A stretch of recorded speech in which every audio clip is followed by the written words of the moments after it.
E aí, inspiração, que eu comentei lá nos quadrinhos que eu fazia artesanalmente, de onde é que vem essa inspiração? Pode vir de vários lugares. Por exemplo, você quer escrever uma história, né, para um jogo que seja sobre, sei lá, Segunda Guerra Mundial. Mas você não é um expert, você não é formado, não é um doutor em história. Então você vai atrás de filmes e séries que falem sobre aquilo. Procure histórias em quadrinhos, mangás, anime e a própria vida. Está tendo uma exposição sobre isso, vai visitar. Então você tem diversas formas de se inspirar. E anda sempre com um caderninho. Que às vezes o telefone pode descarregar, mas o caderninho e um lápis, ou sei lá, uma caneta, nunca vai faltar ali a nota. Porque se você falar, depois eu chegar em casa eu vejo, você vai esquecer. Já aconteceu muitas vezes. Eu estar deitado, veio uma ideia, eu vim pegar, anotar tudo, porque não adianta, gente, é aquilo, é palavras ao vento. Foi, você realmente esquece. Então é ideal você anota, nem seja uma linhazinha. Pensei nisso, nisso, nisso. Às vezes vem uma cena inteira, às vezes você já pensa como é que vai ser a abertura do seu jogo. Então você pensa como é que pode ser o embate final entre o mocinho e o vilão. E aqui você faz ali um esboço, pode ser conforme você construa a história, aquilo mude e não faça mais sentido, você altere, mas a ideia ali, né, a sementinha está plantada. Beleza? Pode passar aí. Aí, tipos de histórias. Eu botei até mais imagenzinha aqui para a gente comparar com os jogos. O conto, a novela e o romance. A principal diferença dela é o tamanho. Um conto, geralmente ele vai ter uma, duas, três páginas. Vai ter 10 páginas, dependendo. Uma novela vai ser um livrinho fino, 50, 100 páginas. E o romance, aí 200, 300, 400, 500. Existem novelas grandes também.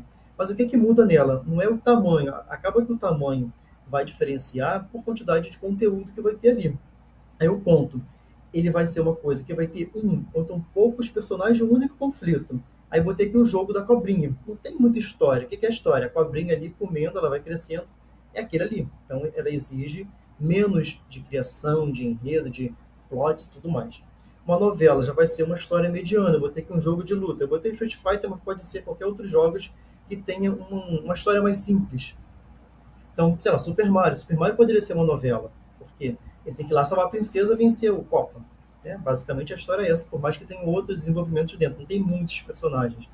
O romance já seria um jogo AAA, aqueles jogos caríssimos, jogos que têm histórias densas, com muitos personagens, reviravoltas, porque você vai precisar elaborar mais. Às vezes tem 7 finais, mas no jogo tem vários finais, você tem que ter diversos tipos de narrativas. Então a história vai crescendo, fica uma coisa maior.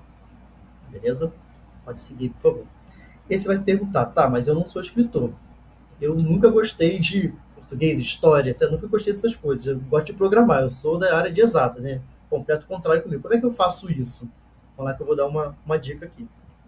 Brainstorm, uma coisa que vocês vão ver que tem muitas palavras em inglês. Brainstorm é tipo uma chuva de ideias. Ele fala que é a toró de ideias. Então, assim, é melhor ver aqui o termo em inglês, você saber o que é, do que botar uma coisa traduzida e depois você ver o termo em inglês. Então, assim, brainstorm, toró de ideias. Então, assim, joga tudo que você tiver. Tudo que você tiver, pensa assim, assim, assado, vai anotando, pega uma folha grande, ou então abre lá um documento grande, vai anotando tudo que você tiver de ideias.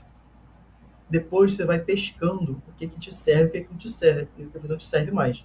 Pode ser que uma coisa que você não usou ali te sirva numa outra história, não serve naquele momento ali. Com esse brainstorm, você vai montar o quê? O argumento. O que, que é o argumento?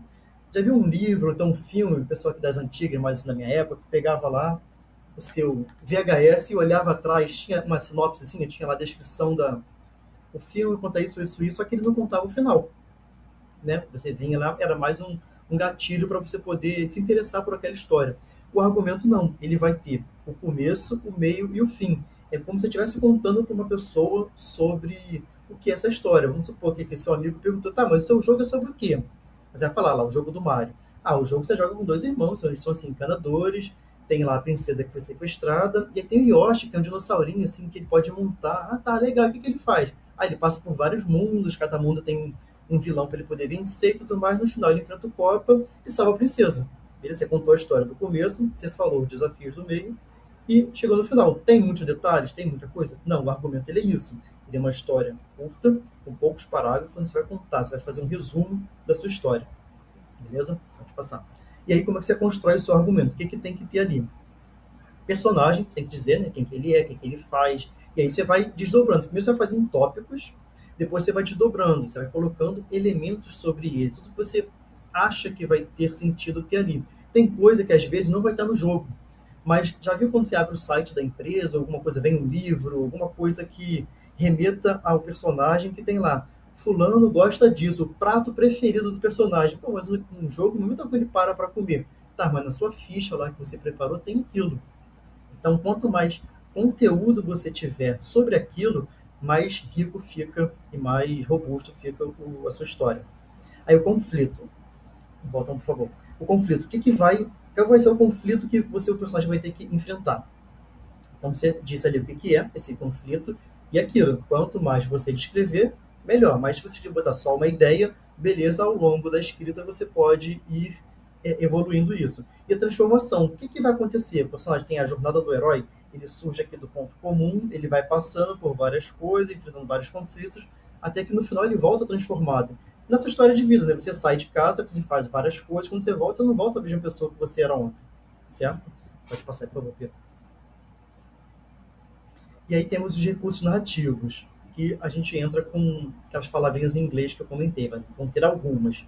Então, vamos lá, os personagens, a gente já comentou, aí tem os protagonistas, os coadjuvantes, né, os co-protagonistas também, e os vilões. Os conflitos, a gente acabou de comentar ali, e quando você começa a fazer a sua linha narrativa, vai ter o ponto de virada e o plot twist, que é o quê? Alguma coisa que sacode a história. Por exemplo, vamos pegar aqui uma história. Nunca contar às vezes história de jogo pode dar spoiler aí pra você. Vamos pegar, sei lá, O Senhor dos Anéis. Pegar o primeiro filme, Boromir morre no final, a sociedade se desfaz. Não, mas várias coisas aconteceram. Eles conseguiram levar o Frodo em direção lá à Montanha da Perdição para destruir o Anel. Então teve um grande plot twist, é uma coisa que causa um impacto, uma revelação grande. Vamos lá, os palavrinhas em inglês, vai começar agora um monte. Foreshadowing é um prenúncio.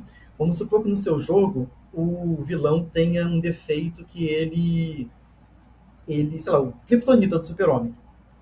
Mas aí o seu personagem, em algum momento, ele puxa do bolso uma Kryptonita. Pô, mas é muito conveniente ele ter essa Kryptonita. Tá, mas aqui que explica que lá atrás, no começo, ele foi, ele investigou, então aquilo é uma pista que lá na frente vai fazer sentido ter aquilo, para não ser o Deus Ex Machina. Vocês devem ter ouvido falar dessa expressão. É uma coisa que resolve, parece que uma divindade vem e resolve por si só. Então, foreshadowing isso é uma coisa que aqui no início pode ser que não faça sentido, mas é uma pista que é um anúncio de algo que lá na frente vai ter uma relevância. Beleza? Pode seguir, por favor. Ó, cliffhanger é um gancho. Por exemplo, já reparou que toda série, quando você assiste, ou então o livro também quando você está lendo, o anime, ou então o mangá, chega no final, ele deixa meio que um gancho, aquele gostinho de quero mais, para você poder continuar. Então o gancho, o cliffhanger é isso. É deixar aquele gostinho de quero mais. Então, o jogo, vamos supor que o seu jogo vai lançar por capítulos. Então você tem que deixar quando termina aquele capítulo, ou aquela fase e tudo mais, o que vem a mais? É um jogo de suspense? Pô, pegou uma pista, mas só vai fazer sentido se juntar com uma próxima pista. Então, cliffhanger é um recurso narrativo bem interessante para você poder criar expectativa no seu leitor, espectador ou jogador. MacGuffin, outra palavrinha aí em inglês. Ele é uma coisa para a pessoa poder ter e que faça sentido e não perca a. Peraí, deixa eu até eu me embolei aqui. Tá. Mesma coisa lá da Kryptonita. A pessoa tem aquele negócio, né, que vai fazer sentido lá na frente, mas pô, você tem que ter explicado aquilo antes, para a pessoa não chegar lá na frente, pô, mas do nada ela puxou aquilo. Não, mas ela lá atrás de antes, né, no início da história, ela mostrou que ela tinha acesso àquilo, não foi uma coisa que ela puxou do nada. Vamos pegar aí no último filme lá do Batman, do Super-Homem e tudo mais, o Batman vai, o Lex, na verdade, vai, consegue a Kryptonita, ele vai, pulveriza ela e tudo mais para ele fazer lá a Kryptonita para atacar o Super-Homem. Não foi uma coisa que do nada ele puxou, teve uma explicação de como chegou aquilo. Por quê?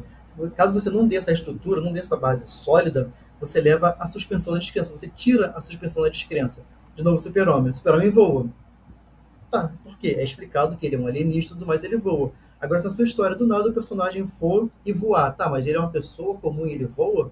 Não, ele foi lá, ele treinou, ele aprendeu um segredo super enigmático, ele aprendeu a voar. Beleza, você explicou pro seu público, né? Não fala assim, tá de sacanagem que ele tá voando. Não, dentro daquela realidade, aquilo ali é possível. Então, a pessoa suspende a descrença, tá? Aquilo ali é possível. E o tema e o tom. Por quê? A sua história ela tem que ter uma linha que faça sentido. É uma história de terror, então tem que ter tons escuros, tem que ter aqueles sustos, né?